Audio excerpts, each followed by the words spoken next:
Whoosh. Whoosh. Hello and welcome to A Gypsy's Kiss, the book club. I'm Shelley Carney. And I'm Toby. You're going to stick with us a couple of seconds, and we will finish up this big old chapter, Memoir for Me, Part 7.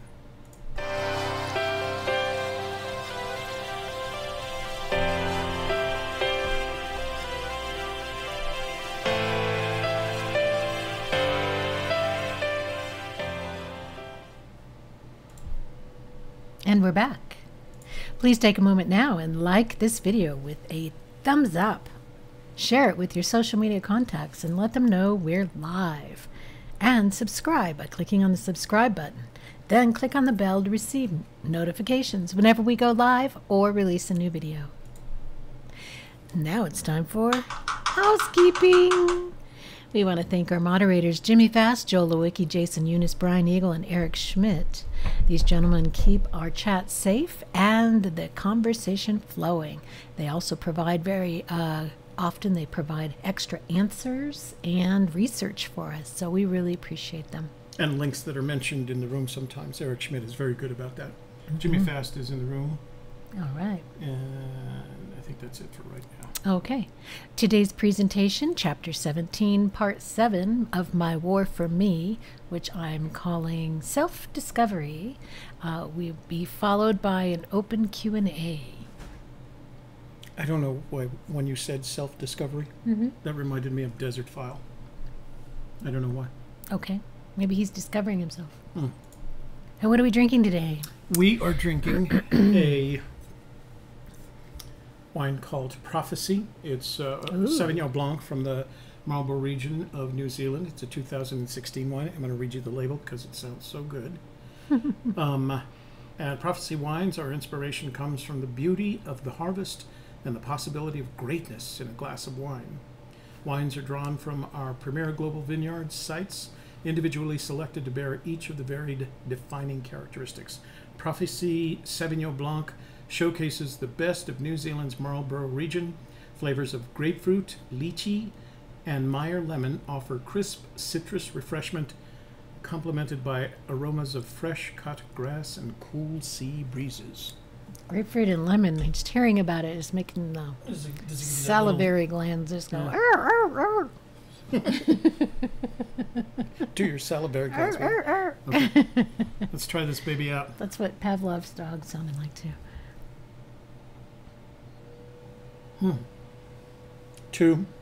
3,000, baby. Cheers.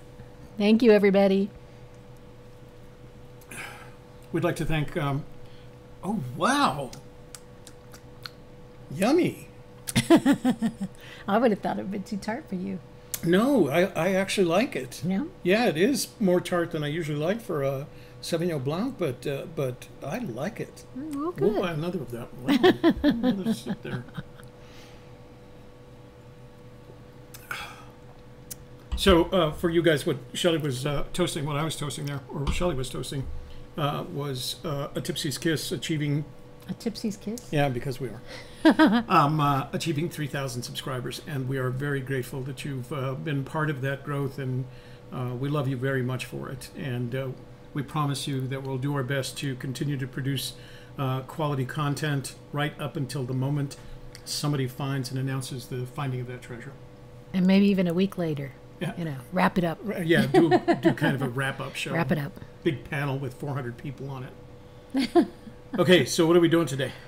Today we're talking about Forrest Fenn Memoirs Book Club, Thrill of the Chase, Chapter 17, My War for Me, Part 7 of 7, and that's on page 99 through 103.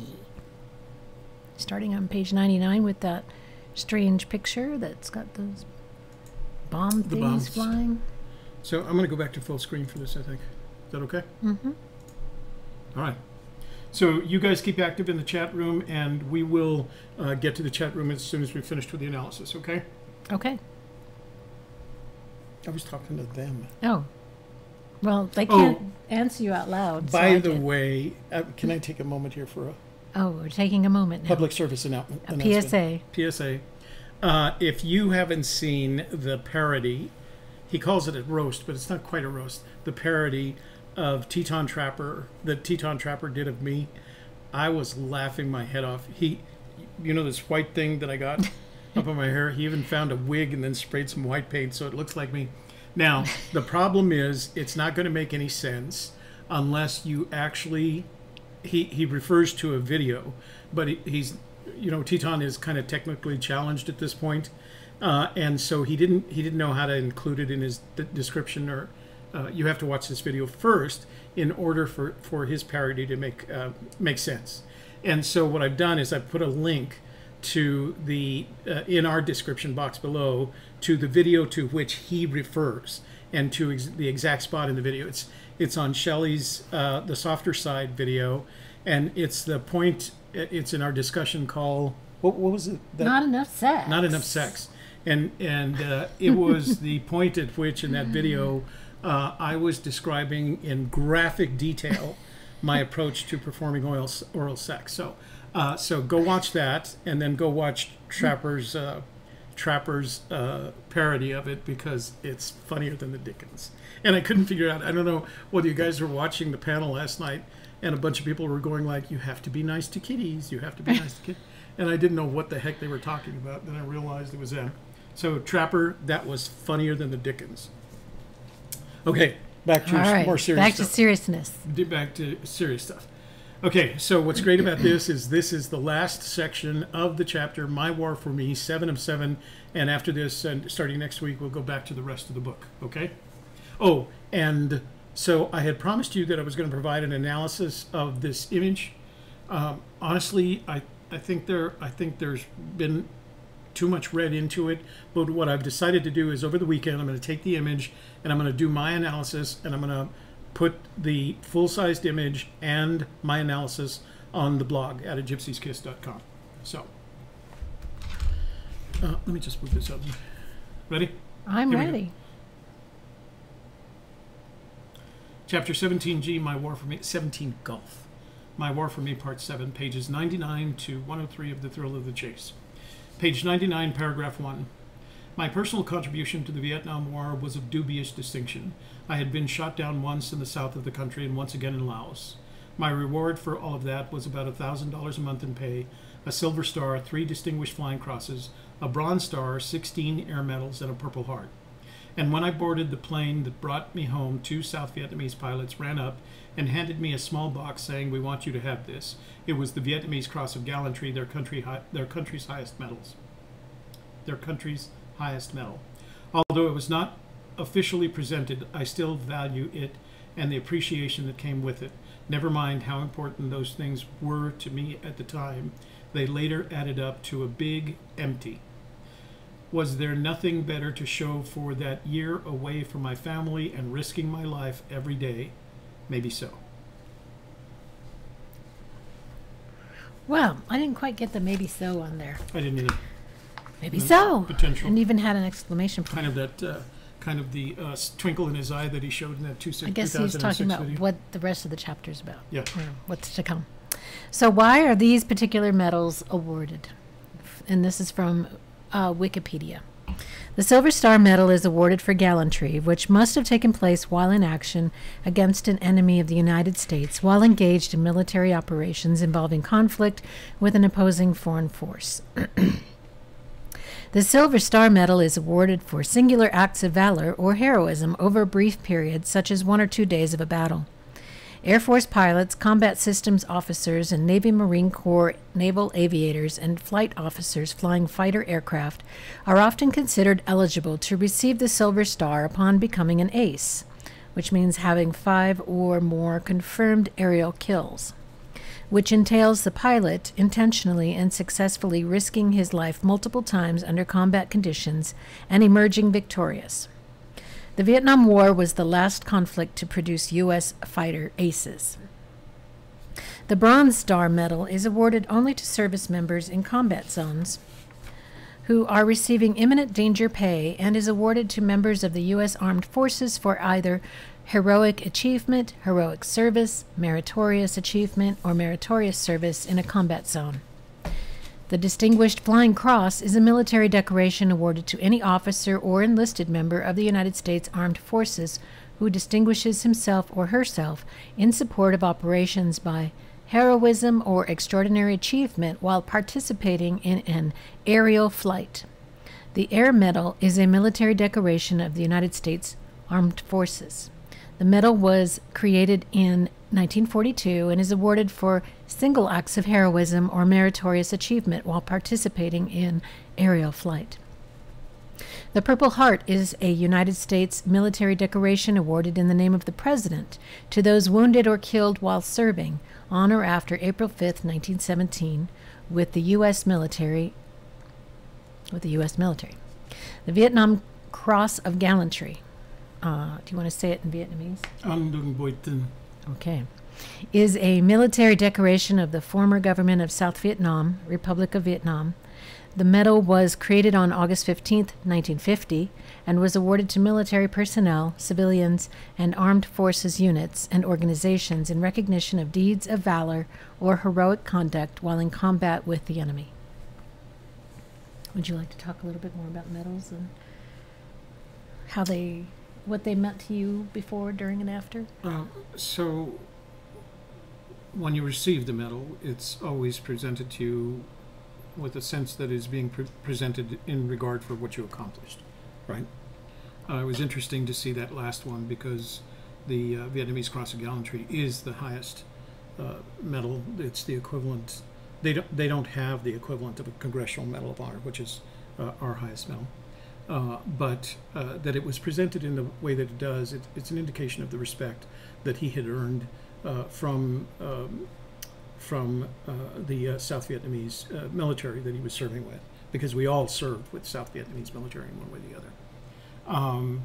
The air medals, there are medals that are awarded for, he didn't experience combat in flight. I mean, in the sense that he wasn't in air combat. He was down south. The air combat tended to be up north, and that was usually with Navy pilots that were flying off carriers. But every time he went out, basically, he was shot at. And so that what they would do is, as each of the maintenance crews were repairing the aircraft, they'd count the holes, they'd document the number of holes that they found in the aircraft. And so that was their equivalent. I mean, being shot at is the equivalent of being in combat for a pilot. So the fact that he's served his entire year-long term, served it successfully, survived 2 crashes, which in and of itself is amazing, is deserved of the medals that he was awarded. Later on, they become in my case, they become a shadow box on a wall, along with all the other things, you know, your jump wings and your ranger badge, patch, et cetera, et cetera. But for me, after a while, after I had removed myself from, you know, kind of that period of my life, it was just another thing on the wall. And as I mentioned before, I ended up giving the thing to my nephew because he had an interest in the military. I'm willing to bet that because Fenn is, and I think in this regard, Fenn and I are complete opposites. He's a collector. I'm an anti-collector, right? I don't collect. I don't have that kind of sense of the need for collection. So I'm willing to bet he still has every one of those medals and every one of the boxes that came in. And when they give you the box that the medal is in, when they present you the medal, it's in this very elegant box with a velvet lining, and inside you find the medal, a miniature version of the medal so that you can wear with your dress uniform, and 2 versions of the ribbon associated with the medal, one that you put on your set of ribbons and the other that you wear as a lapel, sized for a lapel pin. So every once in a while you'll see a guy walking around and he'll have his Purple Heart lapel pin, which is an indication that he was wounded, or, well, I was going to say he's not going to walk around with his killed. He was wounded. Unless he's a ghost. So I get a sense that Fenn is the kind of person that would have saved all of those, just because he is a collector, and because he would eventually take them out and probably share them with his children and with his grandchildren. There's a part of his makeup that requires a connection to his past, and I think part of the difference from my perspective and why I still don't have those medals is that I don't connect to the past in the same way that he does. So interesting distinction. Page 100, P1. Instead of all those medals, I wish I could have been given a college degree in survival, or at least an honorable mention for just having lasted it out. Looking back now, I feel as if I was being slowly educated by a larger hand, one that I could not identify. Fenn still feels the lack of a college degree, even after serving his country during 2 wars and spending 20 years in the Air Force. I believe he's pointing out as well that a college degree program won't teach you anything you'll learn by just surviving combat. And maybe in a greater sense, just surviving, right? We all have the lessons of life that come, what is that old saying? The things that don't kill me make me stronger. A school of hard knocks. Yeah, yeah. And I think he has a real sense of that. And, you know, he started to talk about in that most recent video his 109 rules of life. Mm-hmm. And you have a sense that a lot of those rules revolve around his perception of how he got through life without the college degree, right? Which, of course, had another element to it, another layer that was just a little bit deeper, and that was the disappointment that he felt, his father felt, as a result of him not having done well in school and not having graduated from college. So, but I think he's a school of hard knocks kind of guy, a streetwear incarnate, obviously. I mean, he's met with a lot of success, so he can't be criticized for that. And there are a lot of people in the world that are successful that you could point to that don't have a college degree. Mm-hmm. Absolutely. So,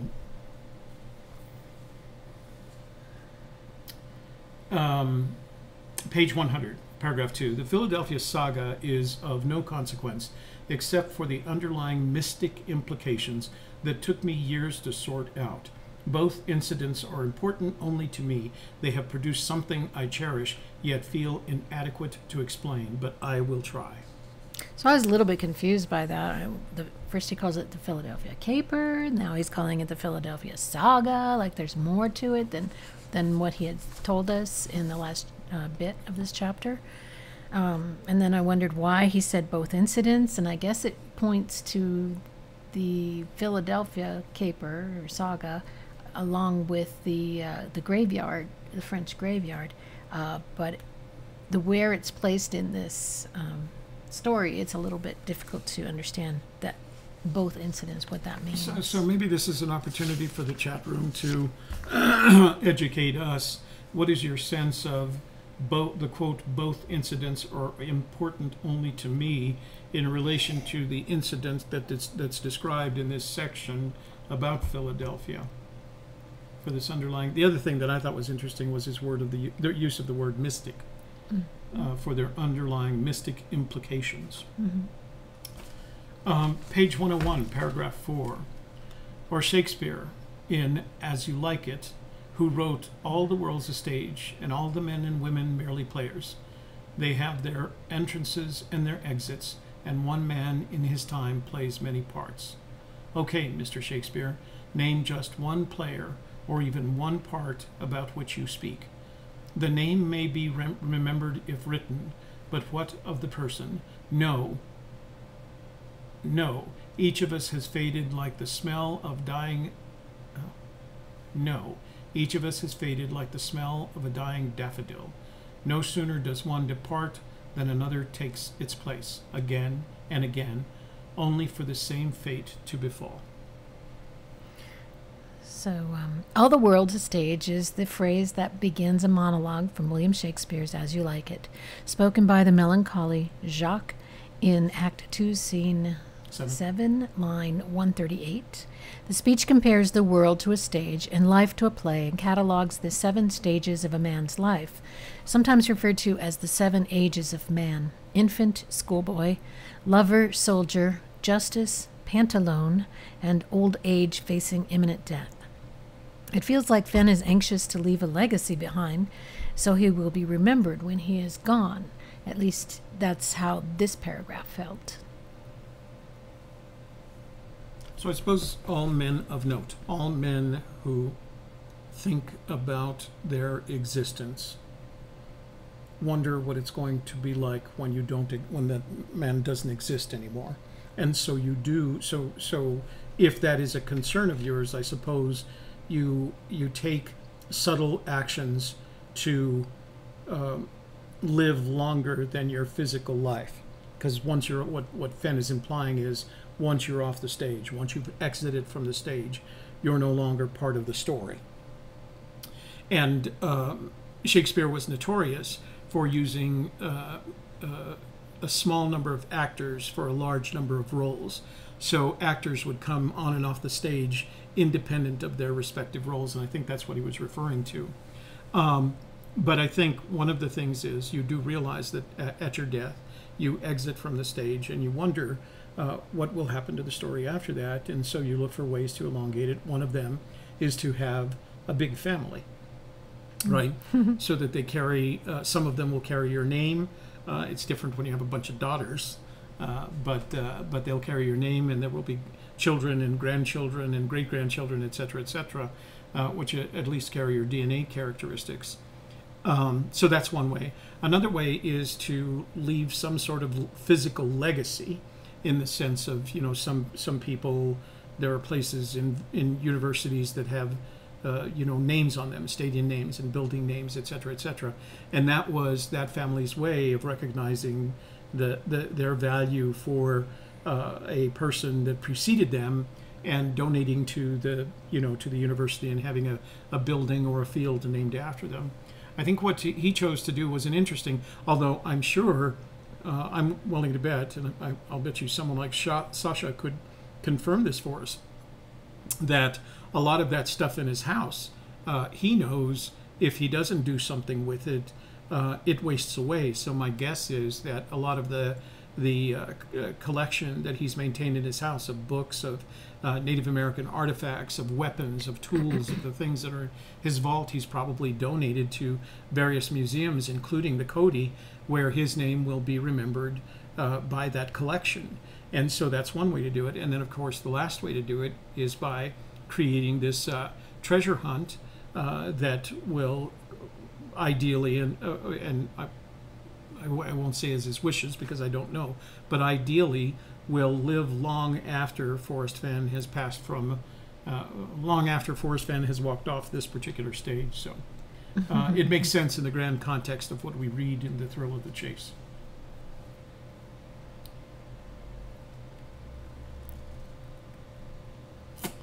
Page 102, paragraph 5. The fun side is that it doesn't matter who we are if we are someone to ourselves. No one else can think my thoughts, so I am myself only to me. So to be important, I only need to impress myself. And I can do that if others are positively affected by what they see in me or see me do. Oh, I think I just talked about that, didn't I? Well, and here he's kind of swinging the other direction. The pendulum swings the other way. Instead of worrying about leaving legacy, something tangible, he worries more about his memory. How are people going to remember him? That he was a kind person, or that you know, he supported those in need, that sort of thing.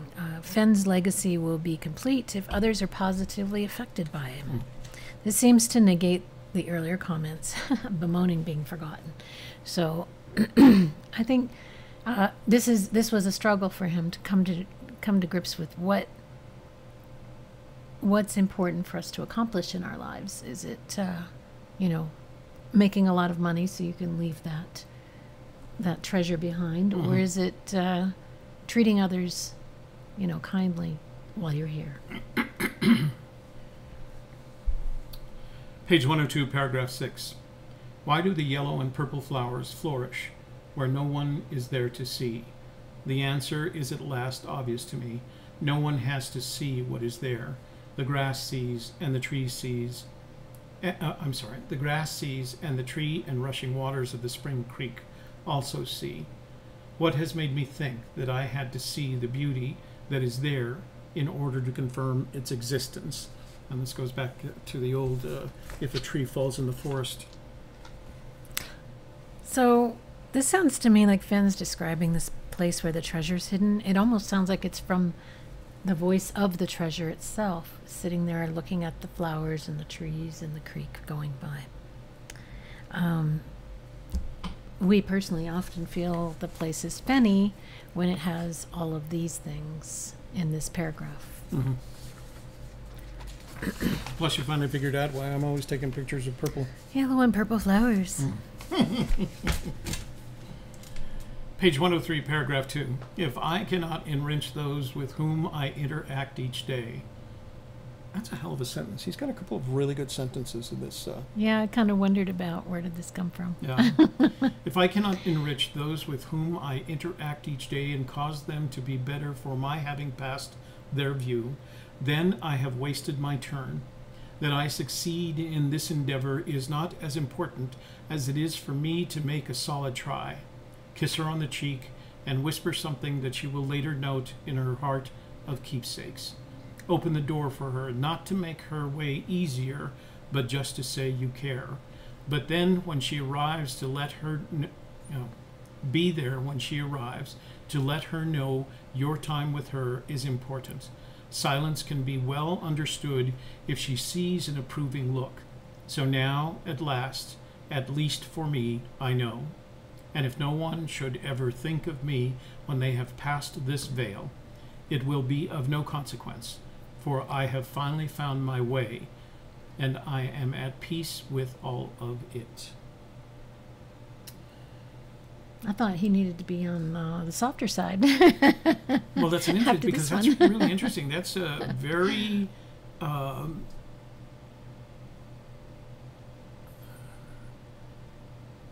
it's like prose. I mean, it's like I don't mean prose and Toby wrote another blog post. I mean prose as opposed to rhyming poetry, right? It's very elegant, and it's very well composed, very well thought out, very well composed, and it's a great way to describe how one man gets to where he is in life. That there are things that are of greater importance only to him, and that's all it has to be. It doesn't have to be important to anyone else, as long as it's important to him.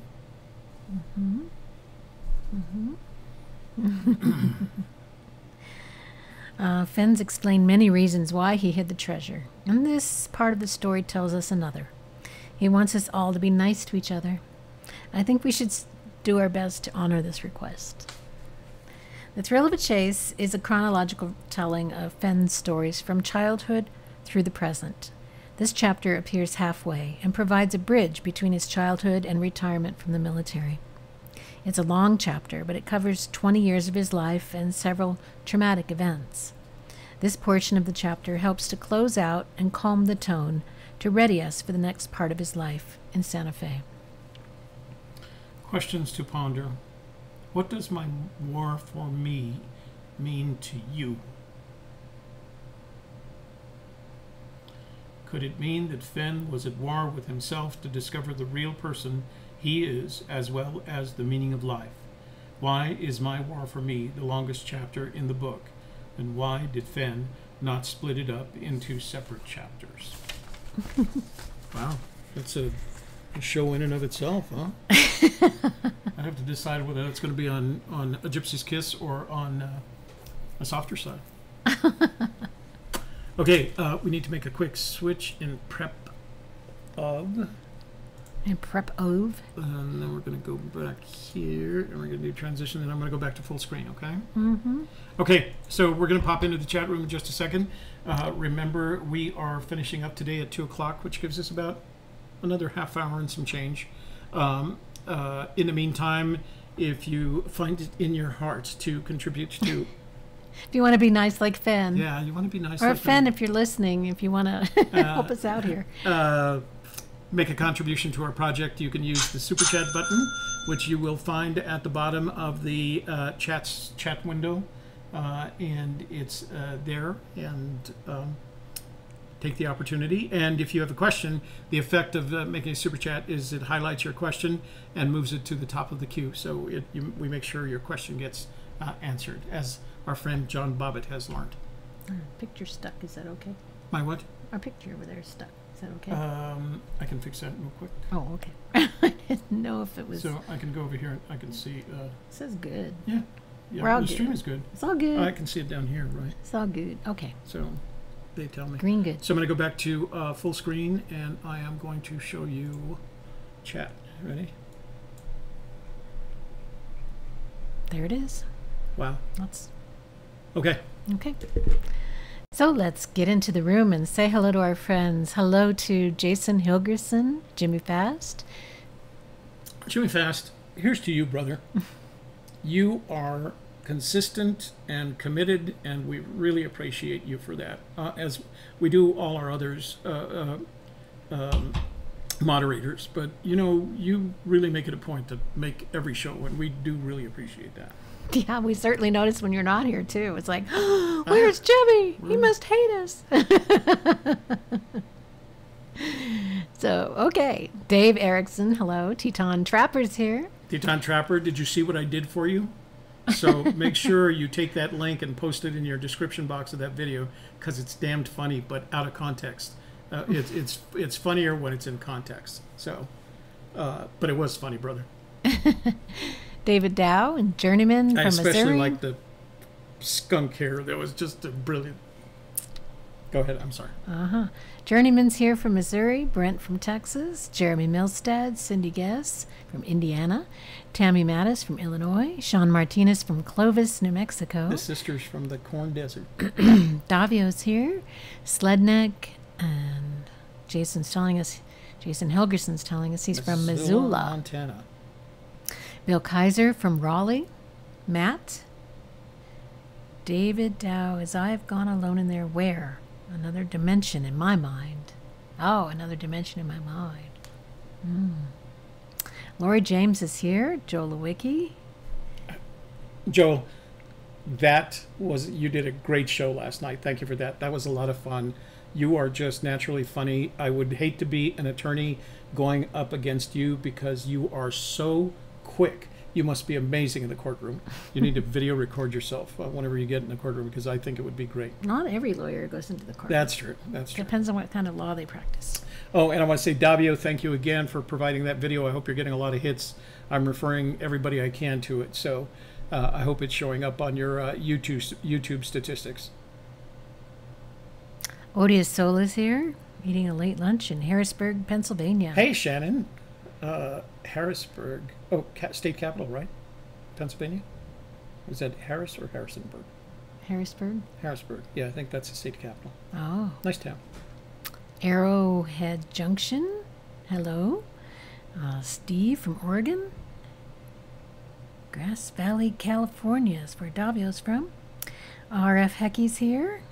She had a Minnesota? post from last night, and it was so soulful. She probably had half the people crying while she was doing the post. That was really beautifully done, Susan. The last video that you posted last night. Mark Connors here. Howdy.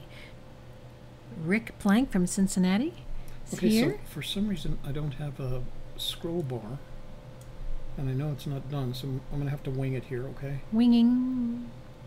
Tell me when you're close. How's that? Let's see. See the drawing of bombs. That's two things. We saw the drawing. Yeah. Arrowhead Junction, that's Joe Monday. Hey, Joe. Welcome into the room.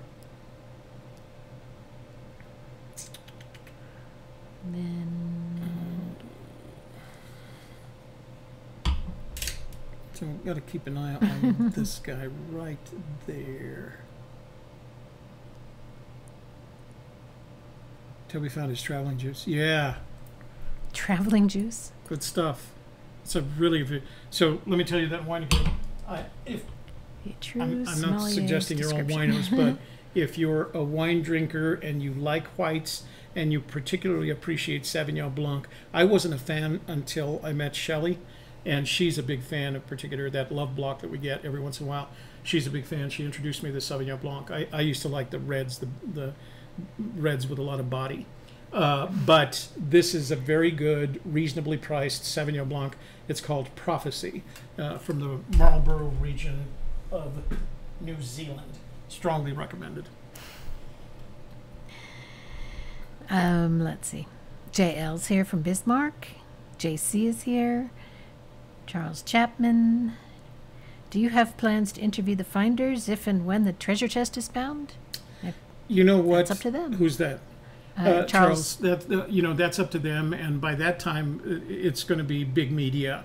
We're just going to be the guys that had X number of useless videos on YouTube. Like, oh, okay, well, that's over. Toby and Shelley are going to have to do something else. So, yeah. Holly Purd's here. Bill Cross. And Odious Soul says congrats to us. For what? Oh, for 3,000. Thanks, Shannon. Thank you, Catnip. My sis and I need some learning. Oh, hey, Teton, we're pretty good. We enjoy helping other YouTubers if they're build out their channel. If you have any questions, we've been doing this both for a long time. Let us know. Send us an email. We can set up a telephone call or a Zoom conversation. We'll be happy to help you. And that is not to imply that you need help, but if you would like some help, we'd be happy to. Are you advertising Toby? Are you advertising? Oh, sorry, it was just a joke. But yeah, maybe I am. I'm at the bottom.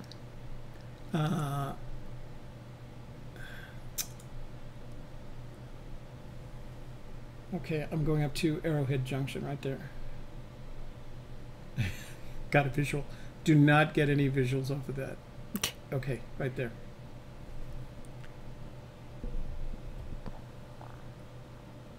He didn't want to be cruel or mean. Well, we saw it as neither cruel or mean. We saw it as funny, and I appreciate the shout out for my channel. and Shelley's getting some extra views on her channel. Yeah. So you did right by us. We thought it was great. I do want you to know, though, don't push it. No, I'm just kidding. Jason, it was funny. I didn't get to see it until late last night, and it was right before I was in bed. I was looking at my iPad, and I was about to go to sleep when I watched it, and I literally couldn't go to sleep because I kept laughing to myself. The white streak, that was such a nice touch. Jason Hogerson says, can you describe how a Purple Heart is earned and why does Forrest have one? Purple Heart is earned when you effectively, there's two ways you can get it. You can be wounded as a result of combat, or you can be killed, and then they present it to your family. There was some point at which Fenn, and he doesn't write about it in the book, he must have been wounded. There could have been something in the jump. He might have hurt himself, but if you're wounded as part of a combat experience, you'll receive the Purple Heart. Or if you're killed and then your family. I have a Purple Heart that was awarded to my uncle in World War II. He was killed over France in a B-17, and my mother gave that to me when I was very young. D.A.K. Dak. Hello. I guess I'm going to be roasted as well by Teton Trapper. Who's that? Teton Trapper's going to roast me. Oh, be that careful. Will be really good. I have quite the fan club who will be uprising against you if you're not careful. Well, that's why you do it with, because how could you roast cuteness here? Okay. Where are we?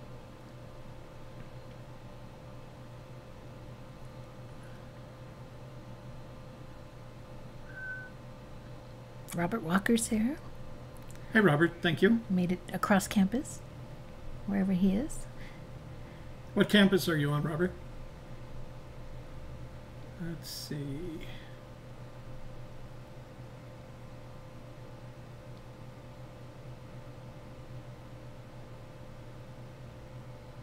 I'm at the bottom. It doesn't have to be a permanent injury. Yeah. The injury to receive the Purple Heart does not have to be permanent. I mean, Toby's wounded and he has scars, but he still gets around and he's fine. So Okay, going up to right there. Right there. Where? Usually in the form. Oh, Jay, what permanent injury did Forrest receive? yeah. We don't know. We don't know. I don't think it's permanent. I think he healed up okay.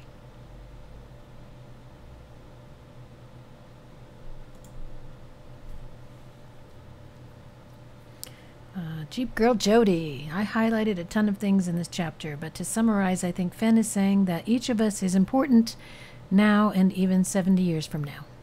And you're important after your 70 years, whatever length of time you spend on the surface of this planet, you're still important. Reminds me of the movie Coco.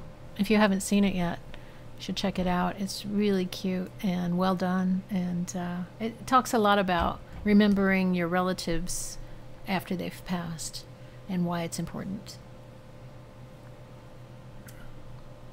Okay, I'm just looking for questions at this point. There's a lot of conversation. Mm-hmm. We love that you guys come in and have a conversation amongst yourself in here. I think I've mentioned in the past where when we first started these live chats, most of the chat was directed at us in the form of questions. But as the chat room transitioned from questions to us to a conversation with each other, that's what enabled me to keep reducing the amount of time, the delay between your comments. So we're glad that you guys are doing that. Okay, scrolling up to Susan right there. Tell me when I get caught.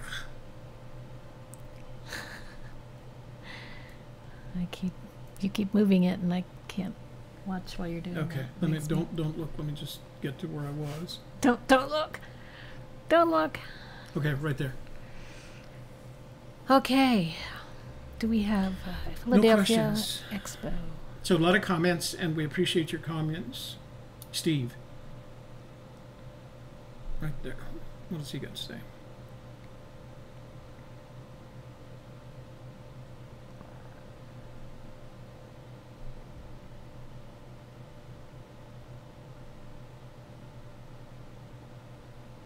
Where are you? Oh. I'm right Do there. you think that he is trying to get the readers or searchers to think about the forgotten casualties of war?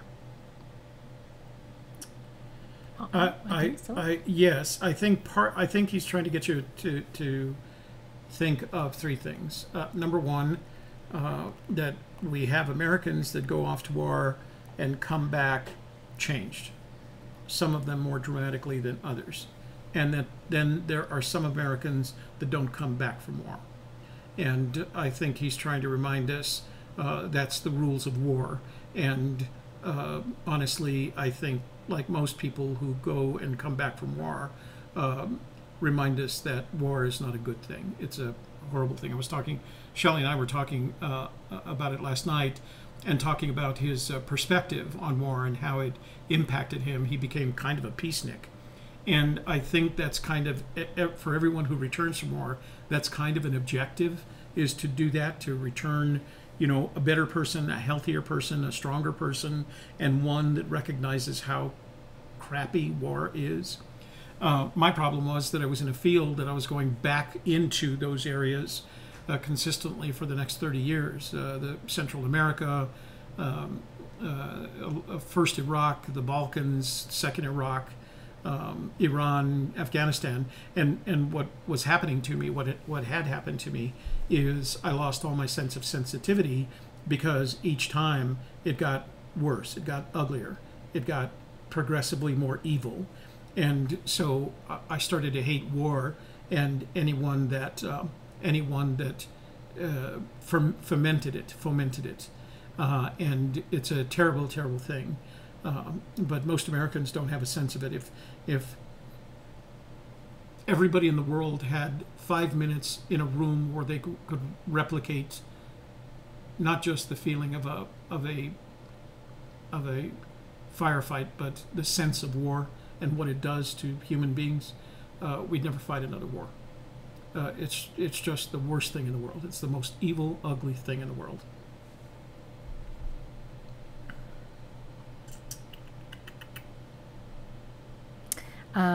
Sean, Go ahead with where you were. I'm not going to change this. I'll get it from here. That's William Ortiz, isn't it? I think so, yeah. I lost complete track of it, so just start from there. I'll pick that up here. Where are we?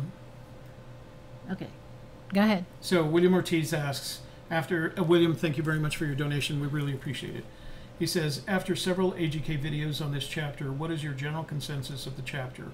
Forrest stated in, I believe, Moby Dickens' video that he expressed to go back and at least read this chapter.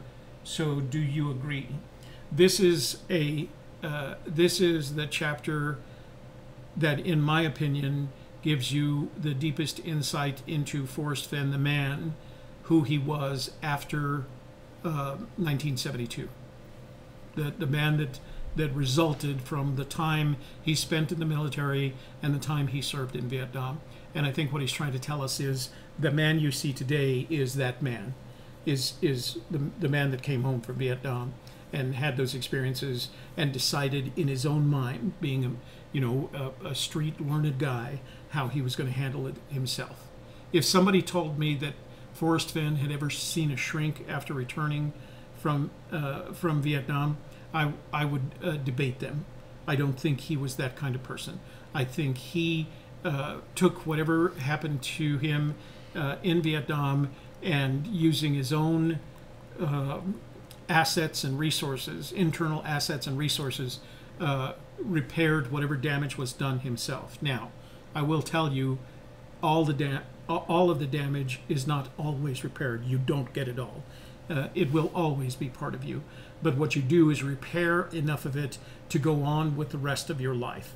And that's what Forrest did. And you've heard me say this before. I have friends who were unable to do that, who are still living their lives as if they were that they had returned day before yesterday from Vietnam. And it's really hard to see. And the only thing that you can do is offer as much support as you can, and listen to them. You don't hear any of that in Fenn. Whatever was remaining after that period that he reconciled who he was in Vietnam, that's the person that went on with the rest of their lives. And for the most part, that's what happens. I think it's more difficult as we've gotten into these other wars that tend to be less about saving the world and more about, the last saving the world war was World War II. And since then, it's been these wars of progressively smaller actions that are hard to reconcile. Vietnam to this day, for most people, for most politicians, for most historians, is hard to reconcile. We don't understand exactly where it all fit into our history, but it was the second, because I think Korea was fought in the same way. It was the war that we could have accurately predicted. This is how the rest of the wars are going to be. They're going to be small conflicts fought amongst the people in the locations in which the wars are fighting. We're never going to know who's our enemy and who's our friend, and it's going to put a lot of stress on soldiers. And then in these most recent actions, like Iraq and Iran, I'm sorry, not Iran, like Iraq, forgive me, I just put us to war with Iran. We're not at war with Iran. Not yet. And we won't be. Like Iraq and Afghanistan, where we're fighting with a professional army because it's a full all-volunteer army, but each tour is getting longer, and then there are repetitive tours. I served 24 months in Vietnam, and 12 of those were they were all my decision, but I chose to go back a second for, I won't go into it, but another 12 months. Some of these guys that are going back again and again don't have a choice. They're in the military. Their only choice is to get out of the military at that point. Some of them, of course, are National Guardsmen, and so they thought they were going to be, working out in the plains, cutting down that corn and processing it. So so it's getting progressively more difficult for them. So I have a great empathy and sympathy for the men that are fighting our current battles, and men and women, by the way, who are fighting our current battles and coming back, because I know from having been with them and spoken with them and drank with them and eaten with them and slept with them, and I know that there is far more damage to these young men and women than Vietnam created for men and women in my age group. So my only advice to you is that these men and women have experienced evil at its ugliest, and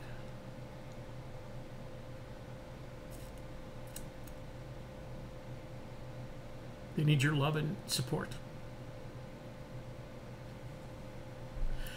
Another PSA brought to you by Toby. It's a bunch of PSAs today. Go down to the orange where we're highlighted. Keep going down. There you go. Say where? The orange where we're highlighted. Oh, okay. There we go. Oh, you keep popping it up and down. Okay, Sean Martinez. Fenn, good old-fashioned thinker with a very encrypted poem. In 2013, when primary search was in New Mexico, many people came close to it. You think the items mentioned in My War for Me can be found in New Mexico? Yeah, they're in our search area.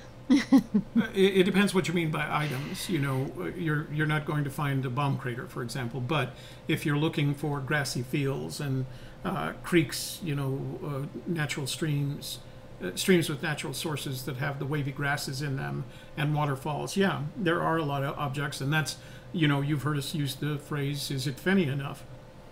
And that's one of the things that we described. Now, having been in Vietnam, I can tell you that there's nothing in Vietnam that looks like northern New Mexico to me. But the characteristics of water and how it flows are similar. It's going to be in a valley. It's going to have these grasses underneath of it. It is rare that the waters in Vietnam are as clear as any of the waters that you find in the Rockies. And that's because of the monsoon and the dry season, and it pushes all that earth into the waters, and so they consistently are brown. It is rare, unless you're way out in the field, that you find a clear running stream. But some of those elements are in our location, certainly.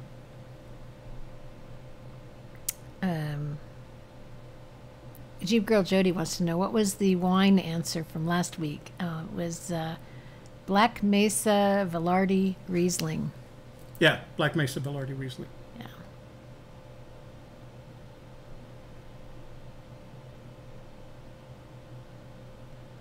Oh, Fed Treasure Editor, are you still, Jason? Are you still in maneuvers? I read that email that he sent you, where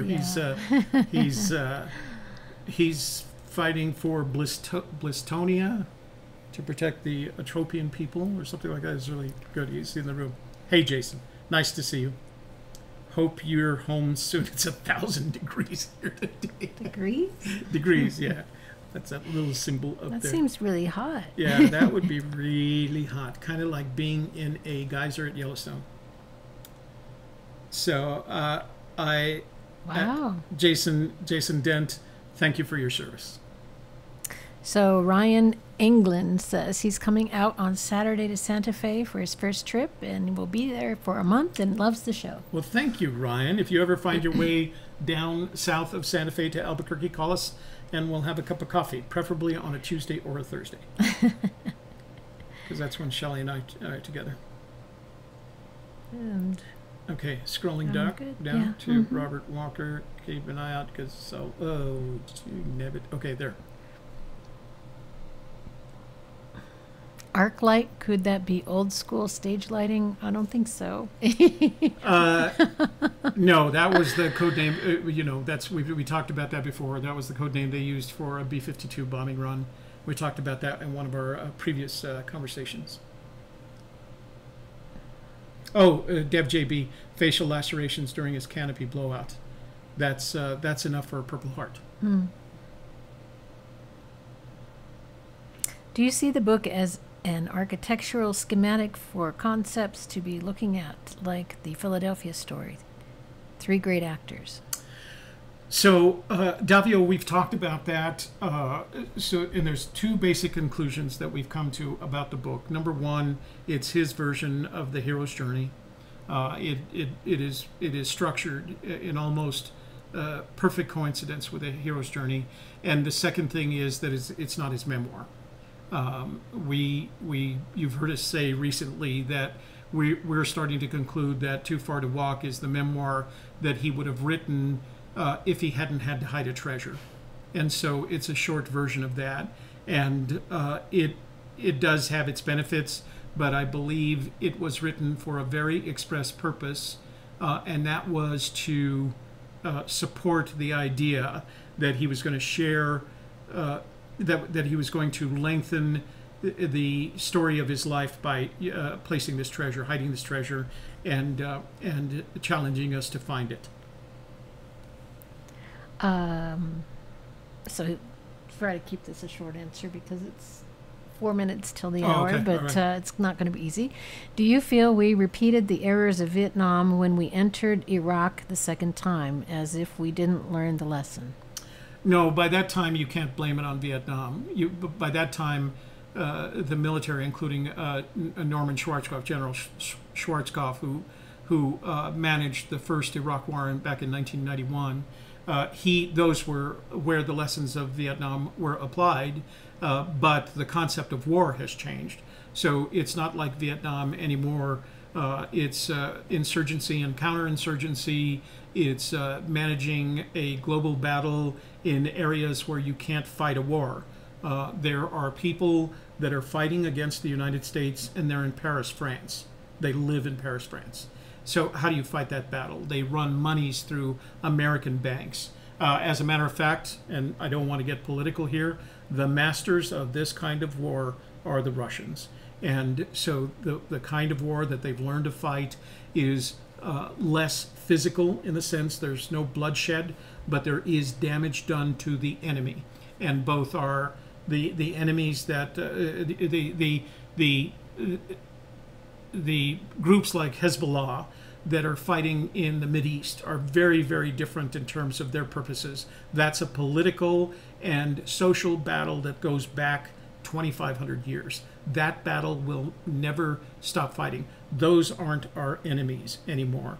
Our enemies are countries like Russia and China that have a vested interest in besting the United States, and they'll do it without ever firing a shot, except in the fields, at the back alleys of Berlin and Prague and places that you'll never visit.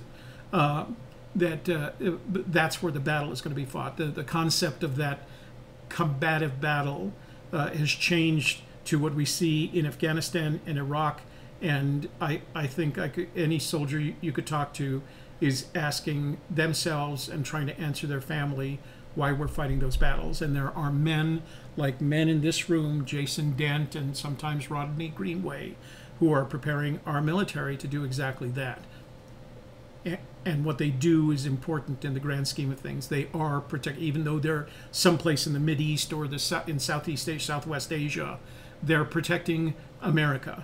But there's a whole other stronger, more active effort to debilitate the democracy and the republic and the Constitution, and it's finding some success.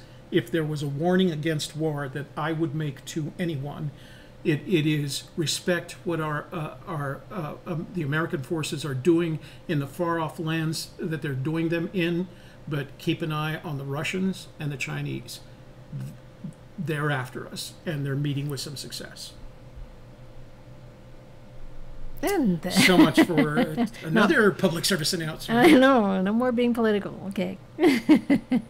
Is there a way to get a digital copy or a PDF of the Thrill of the Chase? Hydromakers. You do what we do, Hydromakers. You have one. You pay someone to make it for you, Or type it yourself. or type it yourself. Because at the point that digital copy is made, it is illegal to share it Distribute. with anyone, to sell it or even share it, because it reduces the chance that you're going to buy a copy. It's actually copyright infringement.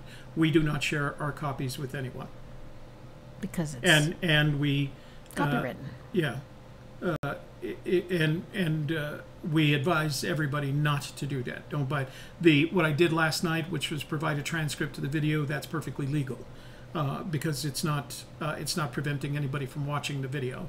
But we strongly recommend that you don't even ask, because that it. Yeah. I think so. Oh, glad we got you that. All right.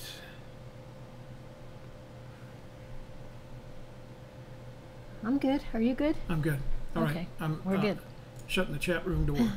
All right, guys, Okay. we're out of the chat room. We cannot see it. We have left the building. We have Toby and Shelley have left the building. William, thank you very much for your contribution. We appreciate it. Moderators, thank you for your help in keeping the chat room moving along. And Do you have that closing slide that says what's coming up, or are we just winging this? we're just winging it. Oh, okay. Well, be here tonight at 7 o'clock, and Toby and I will be talking about how to deal with an angry partner and what the heck is a pain body anyway. Here's how you deal with an angry partner from my perspective. Oral sex. That we're just going to have to shut that off. We're going to have to edit that out now. 'Cause- Teton Trapper started it. Yeah, you started it. Let's put the wine away. Okay. Okay, so we're done for today, but be back tonight. Toby should have sobered up by then. We'll be here at 7 o'clock. And tomorrow, look for It's All About You. 1 o'clock, we'll release our I think it's number 7. It's All About You, number 7. I think you should enjoy this one. We had fun with it. Okay. Okay, that's all I got. And Anything then else? we'll be back again next week. Yeah, so we have an interesting plan for next week. I had all week planned next week, and then several things happened. So I've got to change over the weekend. I'm going to change the plans, but it's a good one, and we should have fun with it. So Yeah, Cynthia will be here. yeah, Cynthia's back in town. So thanks for being here, for all your questions and comments, and for subscribing and sharing. We appreciate that. Make sure you give it a thumbs up as well, and we will see you at 7 o'clock tonight for Gypsy's Kiss, the book club. I'm Shelley Carney. And I'm Toby Eunice. Thanks for joining us, and thank you for getting us to 3,000 subscribers. You guys have a good day. We'll see you tonight at 7 p.m. on the softer side.